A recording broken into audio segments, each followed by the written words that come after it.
మేడిగడ్డ బ్యారేజ్పై కొన్ని మీడియా సంస్థలు అత్యుత్సాహంతో అసత్యాలను ప్రచారం చేస్తున్నాయి.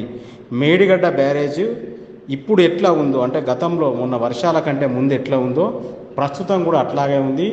7వ బ్లాక్లోని 20వ నెంబర్ పియర్, 21వ నెంబర్ పియర్లో కూడా చాలా సురక్షితంగా ఉన్నాయి. ఎక్కడ ఏమీ డ్యామేజ్లు కాలేదు.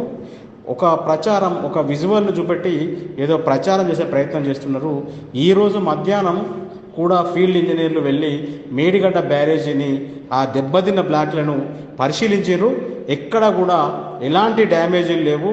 మిగతా బ్లాకుల్లో గోదావరి ఇన్ఫ్లో అవుట్ఫ్లోస్ ఎట్లా ఉన్నాయి అంటే, గోదావరి మేడిగడ్డ బ్యారేజ్ మీదకి ఎన్ని నీళ్ళు వస్తున్నాయో బ్యారేజ్ పై ఎగువ భాగానికి 85 గేట్ల నుంచి అన్నీ నీళ్లు కిందికి పోతున్నాయి. ఎక్కడ ఎలాంటి అవాంతరాలు లేవు. ఎలాంటి ఇబ్బందులు లేకుండా మేడిగడ్డ బ్యారేజ్ నుంచి నీళ్లు దిగువబోతున్నాయి. ఇప్పుడు ఈవినింగ్ వరకు మేడిగడ్డ బ్యారేజ్కి 3,40,000 క్యూసెక్ల ఇన్ఫ్లో ఉంటే గేట్ల నుంచి 3,41,000 క్యూసెక్ల అవుట్ఫ్లో పోతుంది. 16 టీఎంసీలు దాని కెపాసిటీ. 16 టీఎంసీలకు గాను అంటే ఫ్లో అయ్యే వాటర్ని క్యాలిక్యులేట్ చేసినప్పుడు ఒక 2.04 టీఎంసీలు నీళ్లు దాంట్లో నిల్వ ఉన్నాయని ఫీల్డ్ ఇంజనీర్లు ఈరోజు సాయంత్రం ఇరిగేషన్ హెడ్ క్వార్టర్స్కి సమాచారం ఇచ్చారు. ఇరిగేషన్ హెడ్ క్వార్టర్స్కి వచ్చిన సమాచారం ప్రకారం అయితే మేడిగడ్డ బ్యారేజ్లో ఎలాంటి డ్యామేజీలు లేవు.